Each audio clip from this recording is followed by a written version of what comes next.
All right, guys. So here we are. Here we are.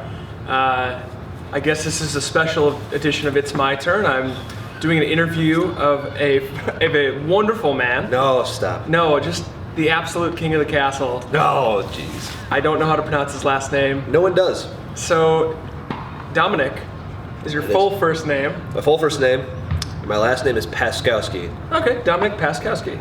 That's not too bad. No, when you read it though, it's a lot worse. There's a silent C that throws everyone off. Yes, the silent C. Yeah, I just learned how to spell it yesterday, so I'm good to go now. Yes. Okay, so Dom, where are you from? I'm from Apple Valley, Minnesota. Yeah, okay. I've lived there since 2001. Yep. But I was originally born in Colorado. I didn't know that. Yeah. Okay. Born in Colorado. I was only there for 8 months or so, and our family moved. My brother was born in Kansas. Moved again. Stayed in Apple Valley. Been there ever since. Are these work moves, or are you an army kid? Or No, yeah. Everyone thinks I'm an army kid. No, I'm not. It's they were work moves. There's work moves, and we moved to Minneapolis to be closer. All my family's here in North Dakota. So really, kind of got us a little bit closer to them. Did you guys make a loop then? Like, did your parents at some point like live in North Dakota and then they left? My parents are born and raised in North Dakota. Okay, got it. And they moved to Colorado, then Kansas, and then now Apple Valley, and now I go to school in Moorhead. So it's like your family, like the proof of the rule that people who try to leave Fargo always come back? Maybe. Yeah. I kind of want them to stay here though. This is where all their friends are. Yeah. It makes sense. I want them to community-wise. be back here. Yeah, definitely for sure. Cool. Okay, so you are currently in school. Yeah, I have 1 semester left. Heck yes. With 1 class.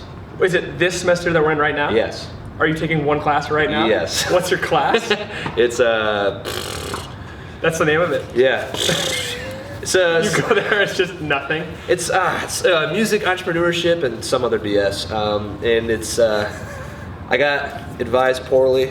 So I had to come back for one damn class. Graduating this winter. Making my parents proud. Okay, wait. So music, business, and entrepreneurship. Yeah. And in Moorhead, in Fargo, Moorhead. So let's back up for a second. What are we gonna do? So this isn't a place where you can be in music business, right? You're totally right. It's not a place. That whole class is about trying to market yourself on social media, because that's the age we're in now, social media and stuff. And trying to branch yourself out there and get yourself so you can get out of Fargo and not stay here. How to not stay in Fargo. Pretty much is what that class is about. That's MSU, you're MSUM? Yes. That's what their music program has been since the dawn of time. It's like how to leave Fargo. How to get out of Fargo. Yeah, well. And I love you, Fargo, but the fact of the matter is the only bands that have any relative success here are bar bands, of which you're a band that can play very versatile. You can play bars, you can play events. Weddings. Yeah. Yeah, and like if you're not in that circuit, how are you gonna make money here? It's tough. Fargo, I mean, I love Fargo for what it is. And it's quiet and flat. That's what I love about Fargo. But I love the cities, and I want to go somewhere else like that. But with like when you're talking about with the bands and stuff, the circuits, like we experienced how hard it is to get in there when you're not part of it. Yeah. Because there's one agent in town, one band agent. I don't know if you knew about this. I didn't know that. Yeah, there's one band agent in town who covers all the cover bands and all the bigger bands. It covers 32 Below. I was gonna say 32 Below. Yeah. He's part of that. His name's Bitzer, and when we first started our band, we were through him, and we tried to get gigs by ourselves. And it's maybe like 1 gig every 3 months. It's very hard to get into places because everyone hires through this one guy. But now we're finally in with it. We're in the Bitzer agency. He's a good dude. You like him? He's a great guy. Yeah. Straight shooter. Lets us know what's up. Yeah. And now we have gigs every week. You were saying before. Every weekend from now till New Year's Eve, Friday, Saturday. And so back up for a second. So you're part of a band.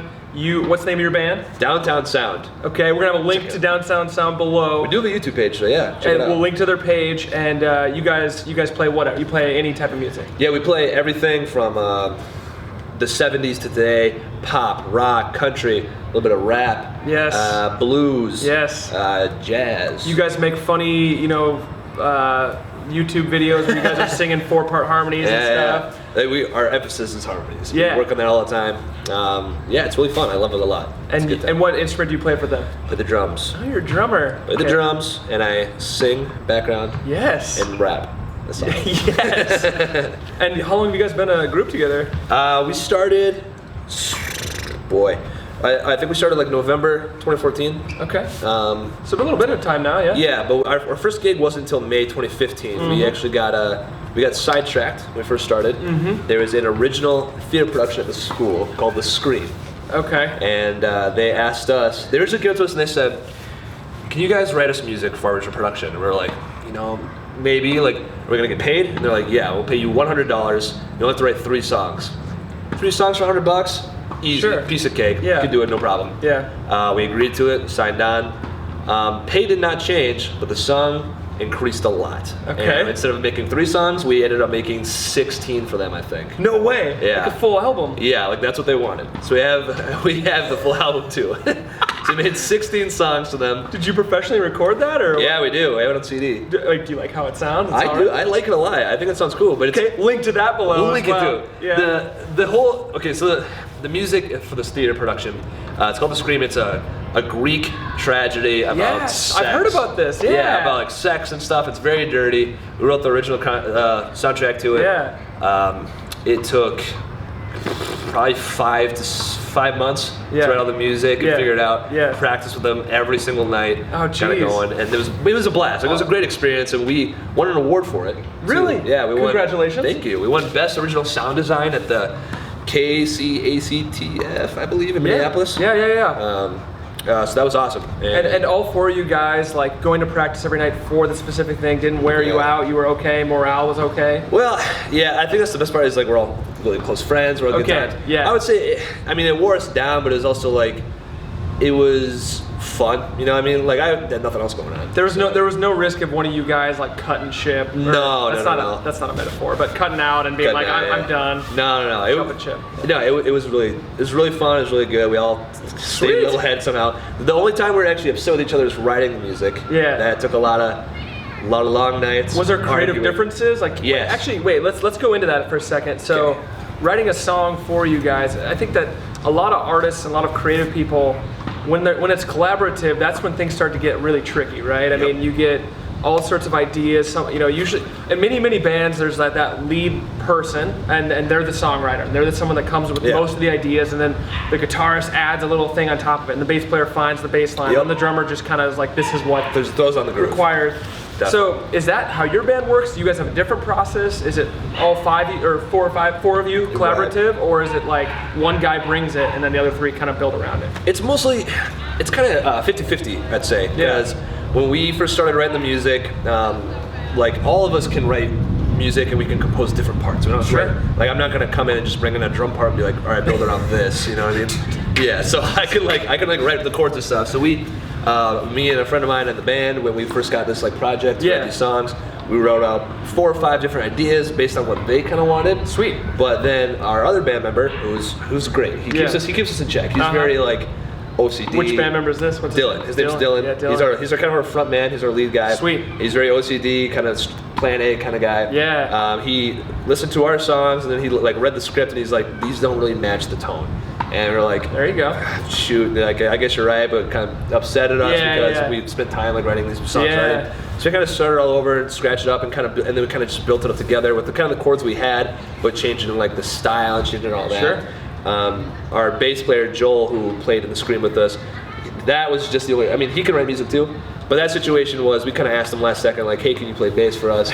And he just came in and threw down some sick grooves. Sweet, good bass player. Yeah, great bass player. Nice. Okay, so you guys stayed together throughout that. Tensions were not high. You just wrote some music that was a little bit, but then you were fine. Yep. And so then after that got done, did you guys immediately pursue like finding this agent guy? Did you? No.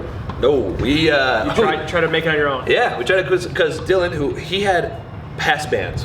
And so we tried to do our own thing because that's what he's always done. Yeah. So our first gig was at O'Leary's. Yes. Perfect. Yeah, that's where we played there like 6 times now. Kind of our homer. Good. And that was our first gig, and it wasn't a lot, but it was kind of getting our foot in the door. And then we had to kind of re-practice all of our songs. It just took a whole lot of time. Were you playing songs from this album? No. Or, okay, you were playing like covers and stuff. Yeah. Playing covers.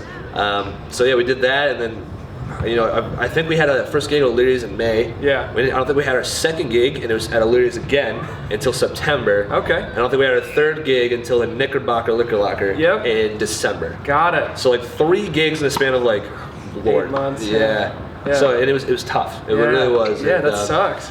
We didn't want to really pursue Bitzer at first. I think we've had a lot of pride, and a lot of egos going on, and we said we can do this. I know we can do this. Yeah, you got to try at least once to see if you can make it on your own. Yep, because we had another bass player. His name was Lance. Yeah, but he's got a big boy job now in Bismarck. So good for you, Lance. Yeah, good. Nice job, Lance. We're rooting for you.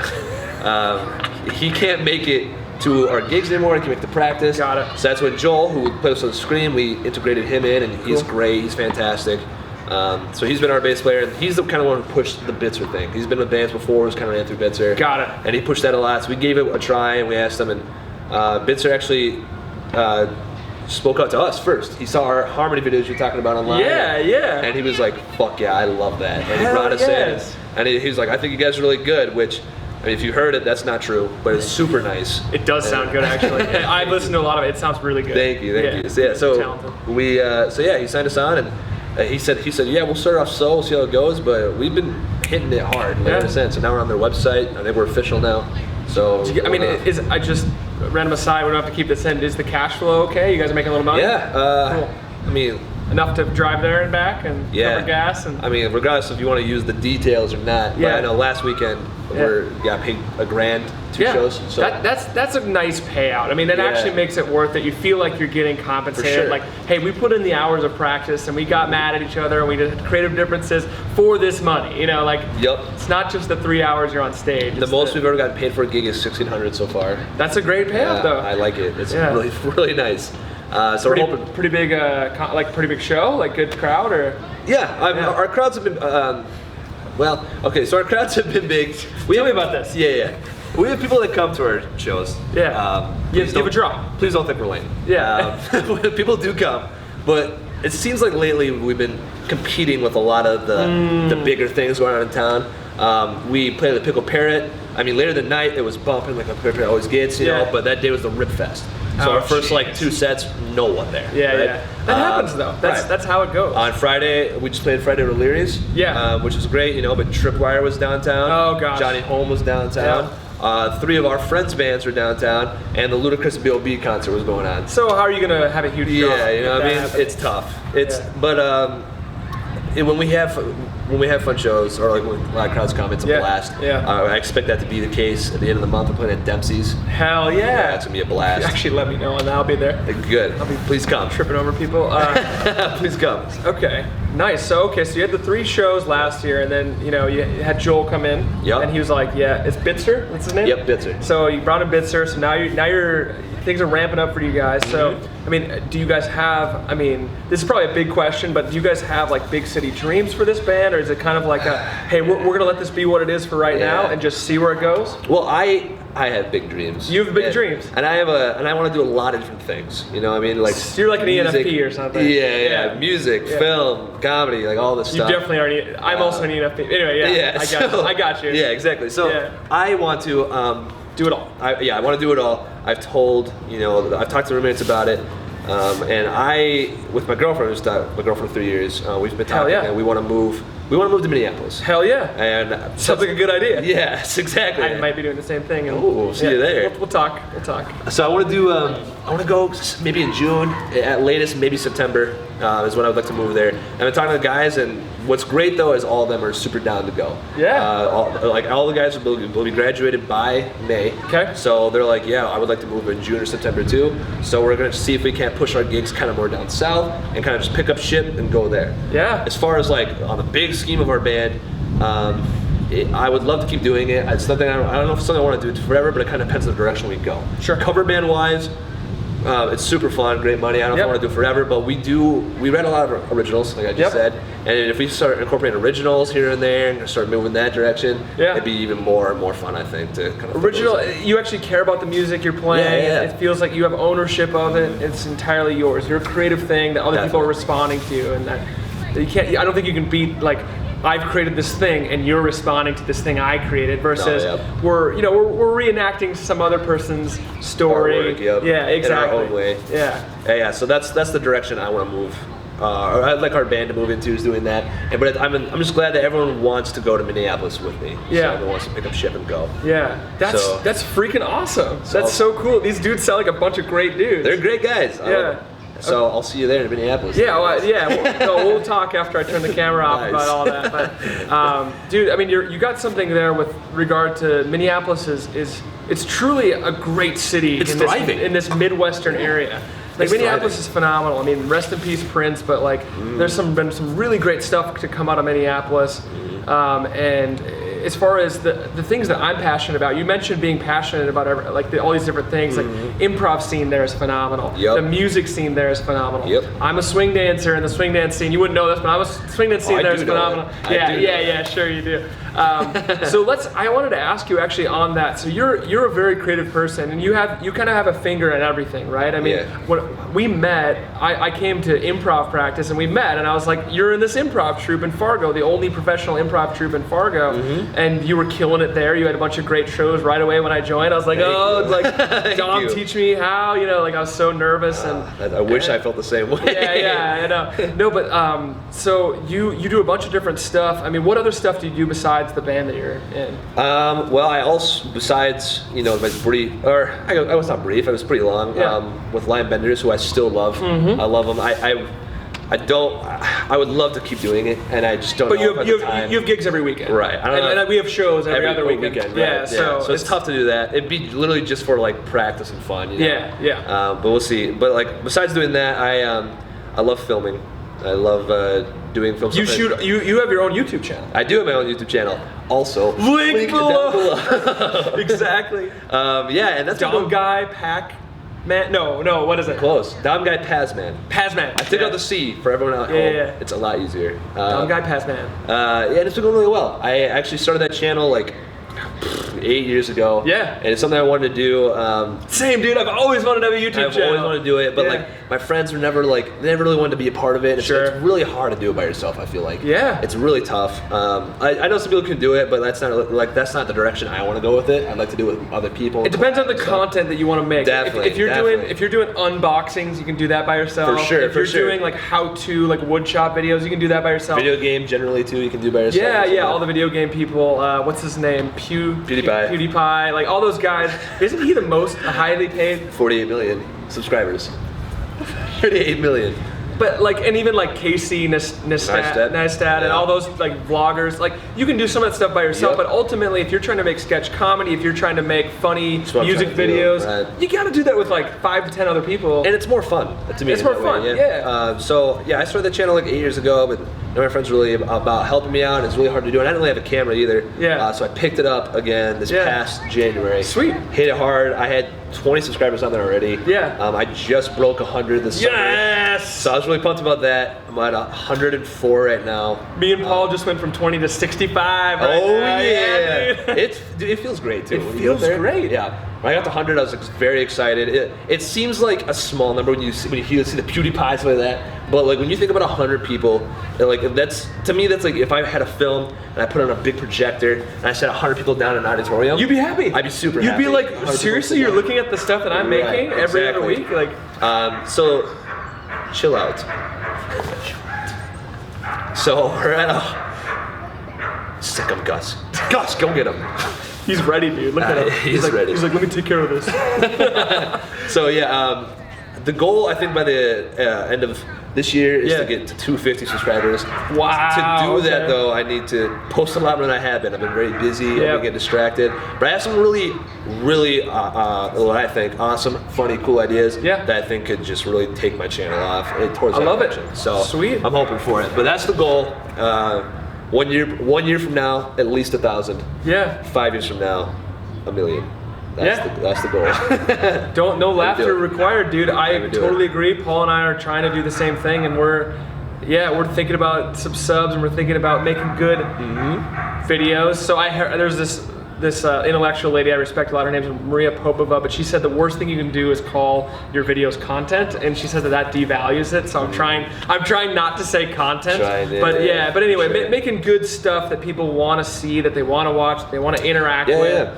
And it's all about too, like it's tough too. Like it really is. It really is. It is very tough, and it's all about, to me, like getting people to share it and getting people to like it, because when I look at some people who are popular on YouTube, not gonna name names, but when I've seen some channels, they're not good. They're terrible. They're but bad. They have millions of subscribers. And millions. And they put out stuff, and you're like, you're just sitting in your room saying nonsense, doing nothing. Yeah. Or I've seen sketch comedy ones that are bad. awful. That are bad. Garbage. It's like, oh, that girl's really attractive that you got to play the girl in that. But it's like, oh, we're dating and there's a joke about guys and girls. And it's like, that wasn't a good joke. Nope. That wasn't executed well. Even if it was a good joke, it wasn't executed well, which they had neither. And then it's like, we could, right now, you and I could do a better sketch comedy. Exactly, yeah. We could come up with something in 15 minutes, write it, and then act it, and it would be better than that. And we should. And we should. Because I'm on your channel and you'll be on mine. And we will. So we'll do it.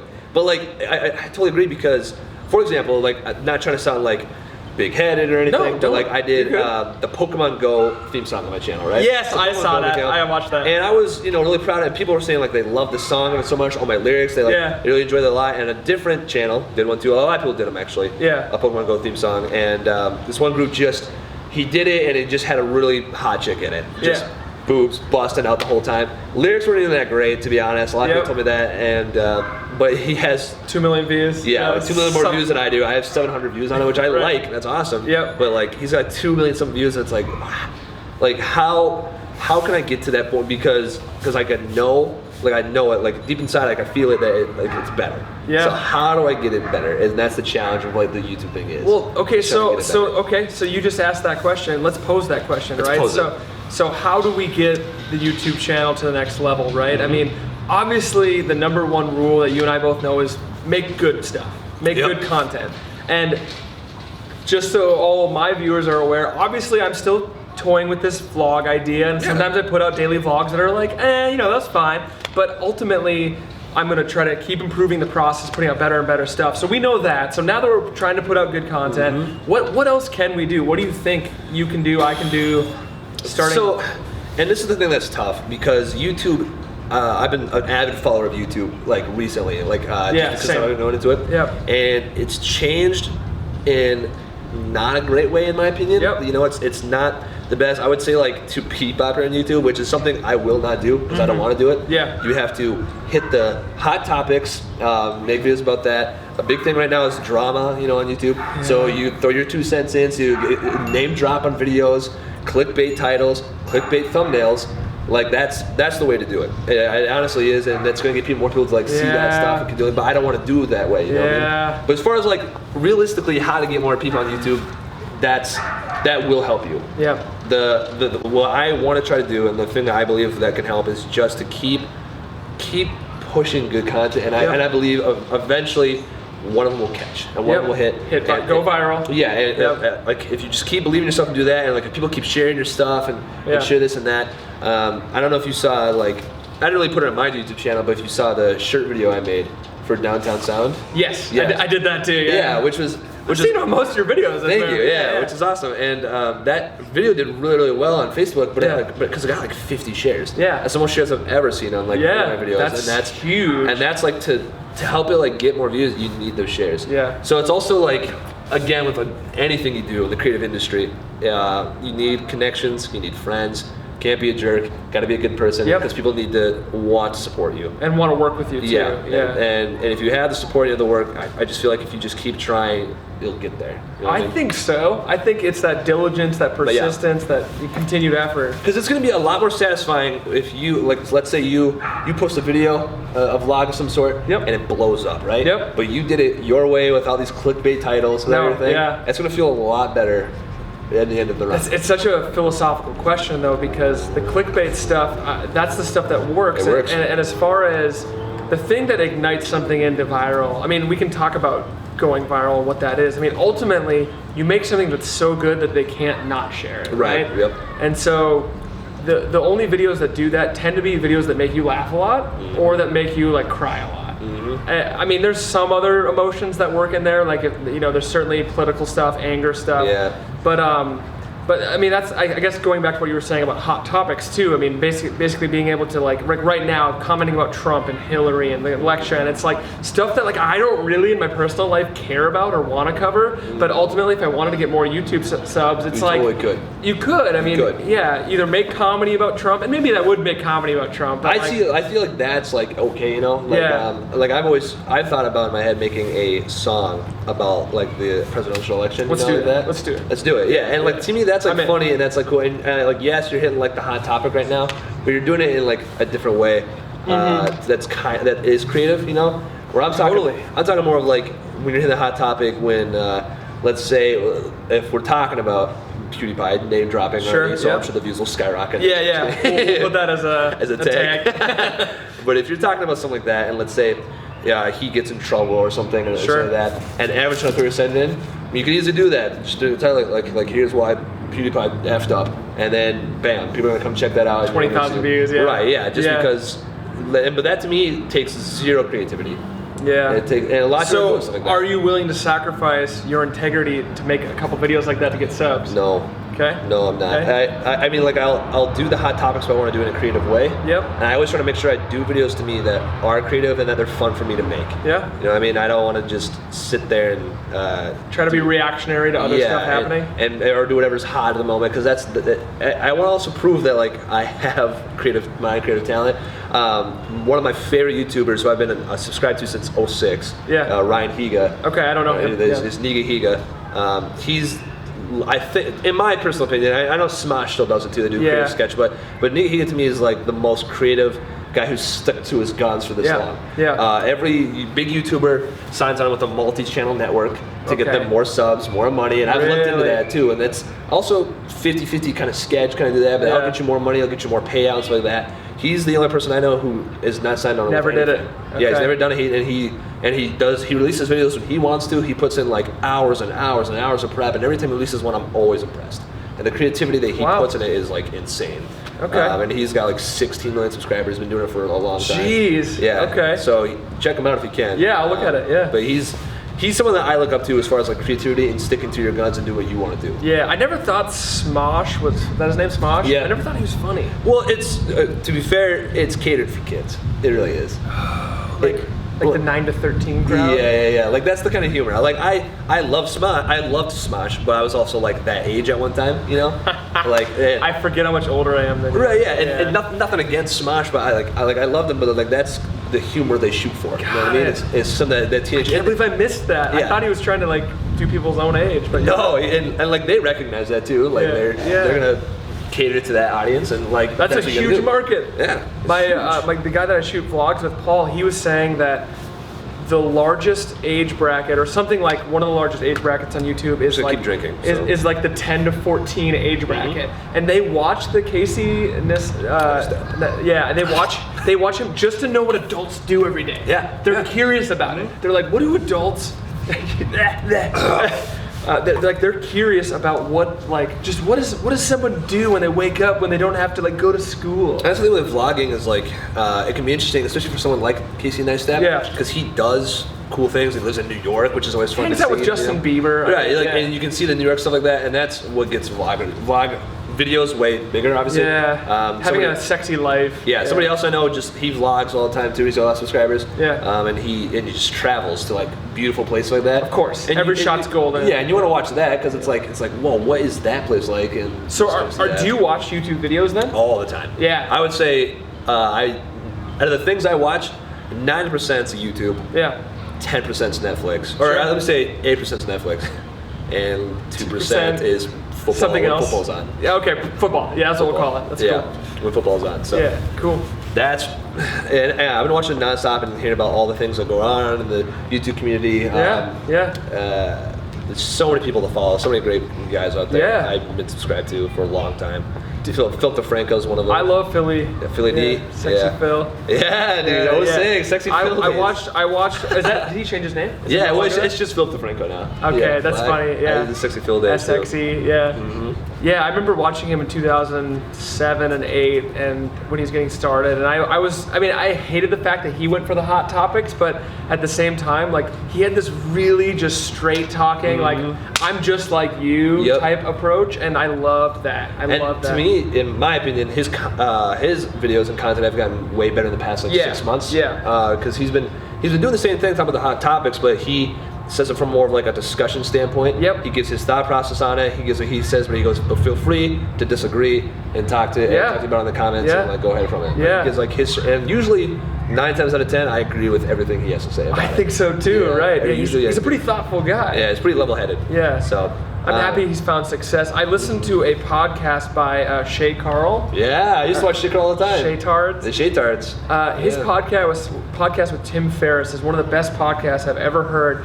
And this thing that never left me from the podcast is he was talking about his success. And he was talking about how making his first video. He didn't own a computer until he was 27. And he made his first video, and he got all this stuff, and stuff started working. And he said, fall in love with hard work. Like if you want to become a creative person, you need to fall in love with hard work. And that's never left me. It's like, okay, in order to do this, it actually, like the stuff where I'm like, I have to set up this, or I have to edit videos for 4 hours, fall in love with it. If you don't love it, you're dead. Yeah, I agree with that. That's what is definitely hard about it, you know? Yeah, there's a lot behind the scenes. Because I'm really lazy. I'm really lazy behind the scenes. I would want nothing would be happier than to work at a job where you're the star and everyone else does the hard work. No, like if I'm working on a TV show, right? Sure. And you got that seasonal thing. Yeah. But then the show ends and you got that window to just kind of like relax before the season starts up again. Yeah. That would make me so happy. Yeah. To just have like 3 months to do nothing. Totally. And that made me super, super happy. It may sound bad, but that's kind of the person I am. Maybe you should be like a high school improv teacher. You get summers off, right? No, yeah, it's true. I'm kidding. But yeah, also we gotta put all these YouTubers in the tags, so we just get the views. Oh no, we're doing that. Yeah, we'll cut this part out, but yeah, we're definitely doing that. Is this still recording, by the way? Because my camera shuts off. Let me check. Because that'd be unfortunate. Yeah, we're still good, man. Cool, sweet. I have the old GH1. So it's off for 30 minutes, right? Or just 8 minutes. 8 minutes. Yeah, we probably don't have too much time left from a card standpoint. I mean, I got a decent, it's like 64 gigs, but... it's not bad. Yeah, but it does shoot like super high resolution. Yeah. It's gonna take up a lot of gigs. Yeah, we'll do like 5 more minutes here. Cool, but cool. All right, so we talked about YouTube, your band. You know, you're an improver. You know, you're a student right now, but you have like kind of lofty dreams for the band and other stuff. Is there any other like hidden secret passions that you have? YouTube channel? Besides my YouTube channel, yeah. I don't know about. Well, here, let me ask you this. Okay. It's 3 p.m. on a Saturday. What are you doing? What are you doing at 3 p.m. on a Saturday? I am watching YouTube. Okay, perfect. Yeah, that's what I said. It's tough because I like to relax. If it's to be honest, actually, recently right now, 3 p.m. on a Saturday, I'm probably setting up for the band. That's right, yeah. Like I'm getting ready to set up for the band. Because you have a show that night. Yeah, but and ideally, if I didn't have that, I'd want to be filming. That's what I want to be doing. But if I had nothing else, then I want to be relaxing. If you're relaxing. Those 3 things, if you put them out in big subcategories, music, film, comedy, are the only passions I have. Sweet. I guess like, and I would say passions because... Those are mine too. Yeah, because like a hobby to me, I guess my biggest hobby would probably be ultimate frisbee. So I'm playing ultimate frisbee. I almost brought a frisbee and I was gonna have a film shot. I was playing frisbee. No, it's gonna be Dom's. There's something about like a joke like you can tell the quality of a man's character by if he can catch a frisbee or not. Oh, I can catch a frisbee. You play ultimate? Yeah. Are you decent? Yeah. Okay, so you're probably better than I am, but but I'm like I played very seriously like pickup games in college. Like we were like, oh, what's up? You want to play? Yeah. Okay. Yeah. Like okay. I got my boys here. That's like, how I am too. Yeah. I'm very serious about it. I'm a beast thrower. I'm not like super fast or anything. I mean, you look like you can probably jump all right.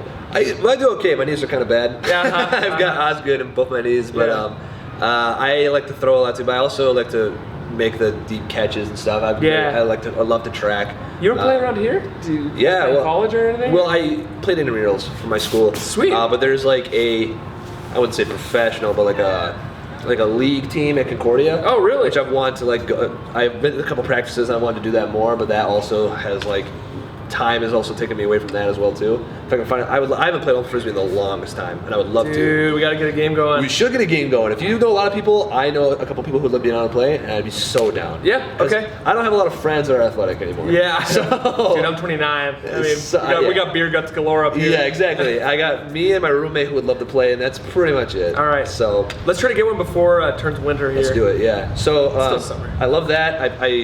And I'm also, as far as like hobbies, I guess passion's kind of about it, but I do love sports. I grew up playing baseball. Oh, yeah. And football and stuff, and I'm a huge football fan. I feel like I know a lot of things about football. Do you care about the local dynasty and NDSU stuff, or not really? I'm super. What's the word? I'm super proud of this state that what they've been able to accomplish and themselves on the map, you know? Yeah. I've never been a really big college football guy in general. Okay. But I'm very proud of what they've been able to do. Carson just started today with the Eagles, and I watched the whole game. And they won, right? Yeah, they threw the first touchdown of the entire NFL games like this year. Oh, really? For Sunday, I guess. Good job, Carson. Yeah, it was a beauty. We can link that in the tags below too. Carson Wentz. First touchdown, NFL. Yeah, it's a beauty of a pass too. Yeah, it was nice. It was nice. So I'm proud of that, and I think that's really great. I'm just not a big fan of college football. So you're into the pro leagues? Yes, I'm a huge fan of the Pittsburgh Steelers. Steelers? Yeah, love them. I went to Heinz for the first time last year to watch a game. Yeah. It was an incredible game. It was regular season when they played the Denver Broncos. Okay. They came from behind to win. Oh, wow. Tears, crying. Yes. It was phenomenal. And hell yeah. And I've been a fan of them since '05. My dad has always been a fan of them. Yeah. And I was never into football. I was really into very nerdy things like Pokemon, Digimon, Yu-Gi-Oh, you name it, like all those. Anime watcher? Oh yeah. Like, have we watched any Naruto or Bleach or anything? Yep. We had talked about that with Naruto, and We have talked about Naruto. and I'm catching up on it because they had a goddamn whole year of fillers, and it really bothered me. They've gone to filler on this is the ending series right now, and they've gone to filler I think 3 times so far. Then they'll go into 30 episodes of filler. Yep. And I'm trying to catch up to that because right now they have 3 episodes left, I think. I think I have 3 episodes left. My friend's Hulu subscription ran out. I'm just gonna wait for it to end, and then I'm gonna find the right ones. Yeah, I think there's 3 episodes left, so I'm just trying. Good. And because I feel like I've watched everything, I just wanted to watch the rest of them. You know, I don't really care about the fillers. Catch up through it and do it. See Attack on Titan? Yep, love that show. I wish it would finally come out. The second season. Second season and the movie. Yeah, this past 2 years I've watched tons of different. And it's I'm not one of those. I don't want to call anybody out, but like, you know, the people get very into it and it gets a little weird. Sure. Like that. Of course. But I like the ones that are. I try to find the good story ones. You can always tell if you can like one within like the first couple episodes. Yep. Erased was a very good one last year. If you've heard of that. Nope. It's about a guy who there's like this blue butterfly that he'll see and it'll kind of rewind time by 5 minutes. Okay. So like you see him like on a bike and then this butterfly rewinds time, and he's got to figure out what's going on because usually it means like a problem's happening. Oh, and then he sees like this driver's asleep, so he has to go around and save this kid from getting run over. Get out. So he does it, right? Well, then you find out through backstory that kids were getting kidnapped when he was like little and murdered. So there's like a big serial kidnapper, like pedophile person, and it was his like. That's dark. Yeah, and it was like his older friend, and he got convicted for it, you know, and he was like. And he's like, yeah, that was just the life I lived as a kid, and that sucked, that's what it is. Eventually his mom like comes in and says hi to him, and she's like making him dinner and stuff like that. Yeah. This guy comes in and kills his mother. Right? He comes home, she's in a bloody mess, laying there, like blood all over. Neighbor comes out, he's got blood all over his hands because he like found her, and he's crying, so they call the cops on him. Cops are like, you have to come with us. He's running away, he sees a blue butterfly, you think maybe he'll go back 5 minutes, he can stop the killer. It brings him all the way back to his 9 years old, so he can figure out who that child abductor was. Oh, so shit! It's super good. Oh shit! So it's like a 28-year-old man and like his old 9-year-old body trying to figure out who the killer is. Is he fully mentally there? Yes. It's so good. It's super good. I loved it a lot. Wow, that's so dark but amazing. Yeah, and that's the kind of like anime that I like to watch is like those very serious ones like that. Damn, dude. So that one's really good. Is that Japanese made? Yes. Yeah. Japanese? You guys are the fucking best. Yeah, it's the bomb. So check that out. Erased. I think it's Boku. Okay. Docket got something. I don't know. Okay. But yeah, so I was into all that, but now I got really into sports. I got into football. Got it. Since I went on a huge tangent. But yeah, I love the tangents. Fan of the Steelers since '05. They won the Super Bowl that year. Yeah. Been diehard ever since. Waiting for them to play tomorrow, which will be on Monday. Hell yeah. I don't know when this will be posted. Yeah. But probably hopefully in the next day or two. Sweet, yeah. So I'm pumped. I'm excited, and I think they could win all the way this year. But I think I'm really good at knowing football stuff too. Yeah. So as far as like the film side and all that goes, like I would be super happy as well to like work at ESPN or NFL Network as well, because I have a lot of fun doing that. So I would say I guess that's also another passion as well. After that anime, awesome. it's like a really high. All right, quick last 5 questions, rapid fire. Boom. Got any siblings?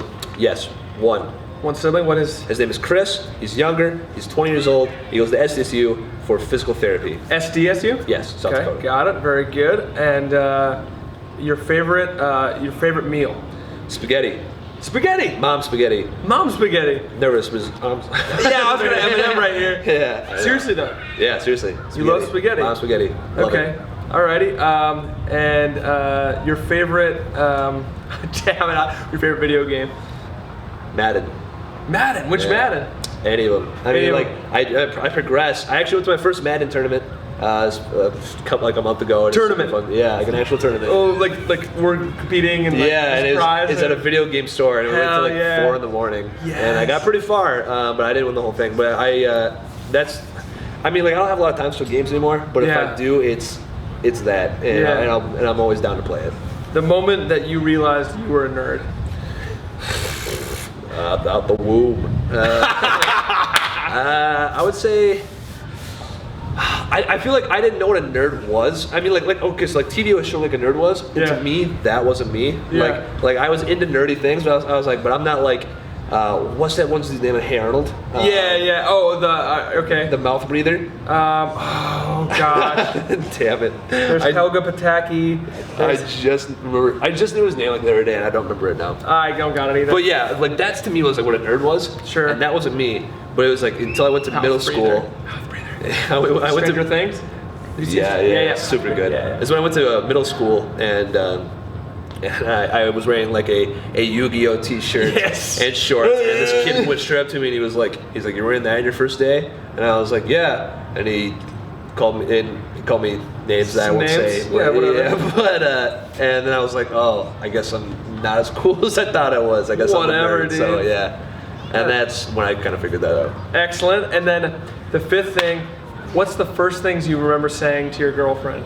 Like the first, like, either like, hey, what's up, girl? Or like, talking to her. Gonna get me in trouble. Yeah, just whatever. Like, just know that, okay, so I'm just gonna tell you this first. Is that my first time meeting her is different from hers because I actually met her 12 times my freshman year. And I was drunk every single time. What? So I did not remember that at all. Oh my god. So like the 13th time like I met her, we were the 13th. Yeah, 13th time. It's lucky 13. Yeah, perfect. We were both social orientation counselors at MSUM. What is this your freshman year? Sophomore year. Sophomore year. Yep, and she was one, and I was one. She's a year older than I am in school. So we had to get in group stuff. And I went to her and I was like, hey, can you be my partner? And she's like, yeah, sure. And I was like, what's your name again? And she's like, we've met. Like, my name's Laura. And I was like, sorry, but yeah. So I guess probably the first thing I remember saying to her is like, will you be my partner in this thing? And will you be my life partner? Yeah, we'll see. Boyfriend life partner. Boyfriend life partner. Yeah. Which she apparently agreed to. We don't know why, but I don't know why. I know why I lied, and it's because she's a Steeler fan. That was a big sell. That was a huge sell. Laura, you're cheering for the right team. You were. You're playing for the right team. Because if you weren't, you're out. You're out. You're done. Yeah. Sweet. All right. Anything else? So we're linking on your YouTube channel. We're linking on Downtown Sound. Any other places that you want people to reach you at? Twitter? Anything like that? You can put my Twitter in there. Yeah. Twitter. And then Instagram. And then baby pictures. Baby pictures. Right below. Right down there. And it's social security number. Yep, social security number. It's my money and I want it now. My mom's maiden name. No, I'm just kidding. Down there. All right, man. Well, great to talk with you. This is super fun. And I suppose I'll see you. I'll probably catch you at one of your upcoming shows. Please do. Please come out. All right, dude. See ya. Yeah, later.